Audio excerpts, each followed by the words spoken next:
Welcome back everyone. तो आज के लेक्चर में हम लोग कुछ इस तरह की पोर्टफोलियो वेबसाइट बनाना सीखेंगे।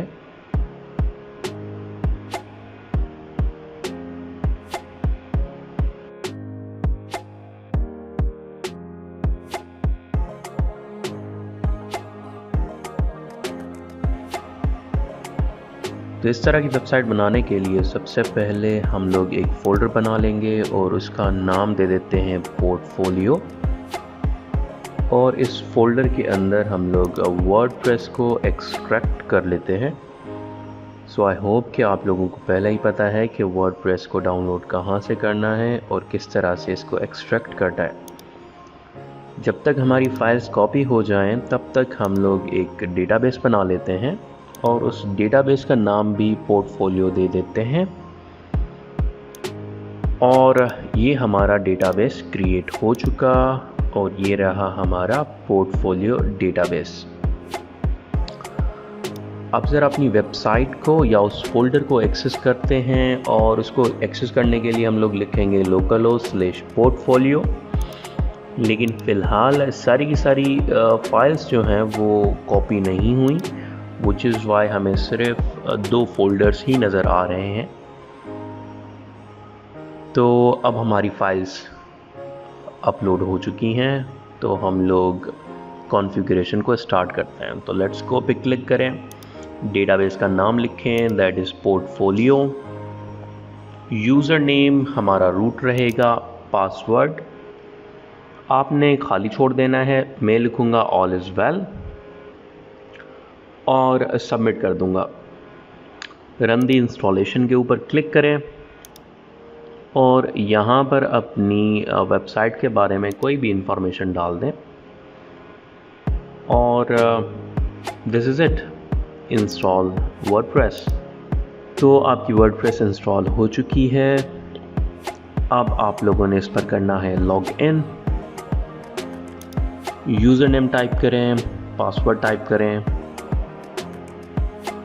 And log in.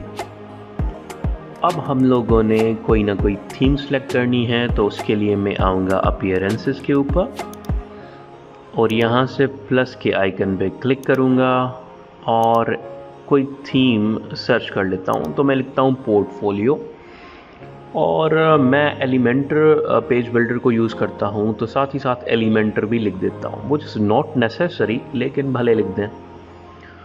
और यहाँ से लेट्स सी कि ये वाली अच्छी है पोर्टफोलियो वेबसाइट, तो मैं इसको इंस्टॉल कर देता हूँ। तो जब भी आप कोई थीम इंस्टॉल करते हो तो उसके साथ कुछ प्लगइन्स आते हैं और उसकी डेमो डेटा भी अपलोड करनी होती है। तो ये 2 चीज़ें मैं लाजमन अपलोड करूँगा और इस प्रोसेस में मुझे वर्डप्रेस खुद ही गाइड करेगा। तो मैं इसको एक्टिवेट कर देता हूँ और अब आपको अपीयरेंसेस के अंदर कुछ एक्स्ट्रा ऑप्शंस नज़र आएंगे। अब इन एक्स्ट्रा ऑप्शंस में से मैं ऑसम पोर्टफोलियो इन्फो के ऊपर क्लिक कर देता हूँ और यहाँ से मुझे बता रहा है कि 3 रिकमेंडेड प्लगइन्स हैं, तो मैं उनके ऊपर क्लिक कर देता हूँ कि देखें कौन से वो रिकमेंडेड प्लगइन्स हैं। एंड अब थोड़ा सा नीचे आता हूँ ताकि मुझे पता चले कि प्लगइन्स आखिर हैं कौन कौन से। तो ये रहे प्लगइन्स, तो इसको इंस्टॉल करते हैं एंड लुक्स लाइक कि ये इंस्टॉल नहीं हुआ। दोबारा क्लिक करते हैं तो हमारे पास 3 प्लगइन्स हैं। चलें इनको ना न्यू टैब के अंदर ओपन करके देखते हैं, शायद मुझे पता चल जाए कि एरर क्या आ रहा है जिसकी वजह से मेरी क्यूरी एग्जीक्यूट नहीं हुई। Okay, there you go. और इसमें थोड़ा सा मसला है और प्लगइन फेल हो चुका है और एरर क्या कह रहा है कि could not copy file. Okay, तो मैं क्या करता हूँ, यहाँ पर जो HTTPS से लेकर आखिरी ज़िप तक ये जो URL है इसको ओपन कर लेता हूँ ताकि ये वाला जो प्लगइन है वो मेरा डाउनलोड हो जाए। तो मैं इसको मैन्युअली इंस्टॉल करूँगा और मेरा दूसरा प्लगइन हो चुका है इंस्टॉल, तो मैं इसको एक्टिवेट कर देता हूँ और ये तीसरा प्लगइन भी मेरा इंस्टॉल हो चुका है। तो इसको भी मैं एक्टिवेट कर देता हूँ। Okay, very nice.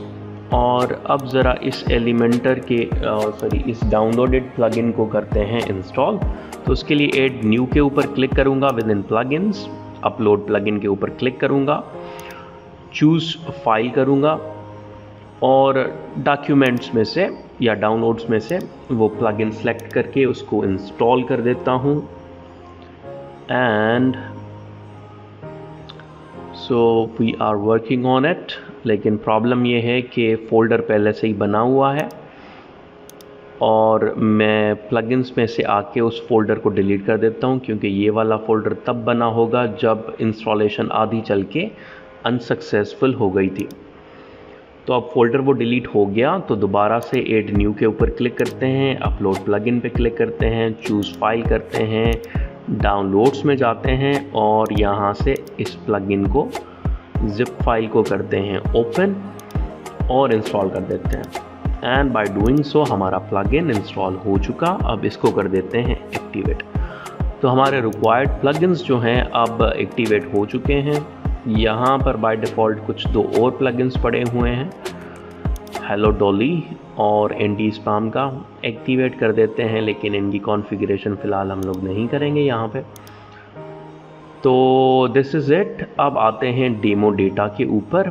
तो मैं वापस चला जाता हूँ उसी पेज पे। सो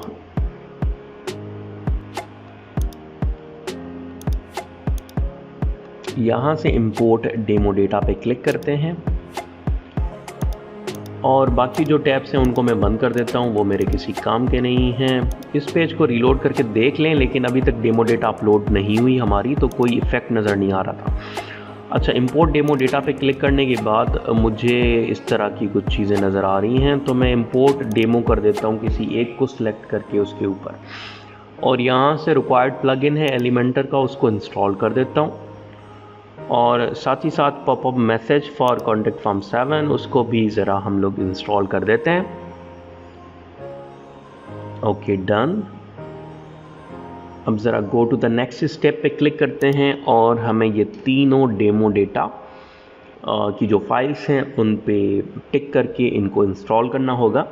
तो मैं क्लिक करूँगा इंस्टॉल दिस डेमो पे,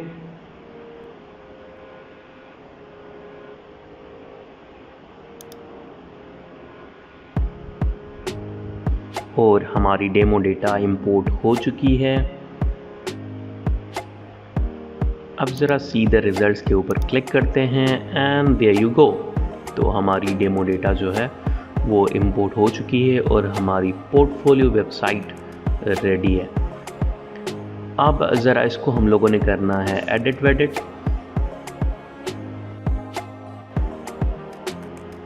एडिट विथ एलिमेंटर पे क्लिक करते हैं ताकि इसको एडिट कर सकें, अपनी मर्ज़ी मुताबिक इसमें डेटा इनपुट कर सकें। लेकिन कुछ मसला, तो इस मसले को हल करने के लिए रिक्रिएट किट के ऊपर क्लिक करें और आप टूल्स पे आ जाएंगे और यहाँ से आप लोगों ने रिक्रिएट किट कर देना है, और ये टूल्स हैं एलिमेंटर के। तो इसको मैंने क्लिक कर दिया और किट रिक्रिएट हो गई। यहाँ से आप गो बैक करें और दोबारा से एडिट विथ एलिमेंटर पे क्लिक करें and this is it. Okay, अब मैं इसको एडिट कर पा रहा हूँ। तो जहाँ पर ये जेकी थॉमस लिखा हुआ है इसको हम लोग हटा देते हैं और लिख देते हैं इंजीनियर अबरार हुसैन, और I am a creative, that is true, लेकिन हम लोग यहाँ पर लिख देते हैं फुल स्टैक डेवलपर। और इस तरह से आप इसमें से कोई भी चीज़ें चेंज करना चाहो वो चेंज कर सकते हो। And this is it for today, I think. See you in the next lecture. Take care.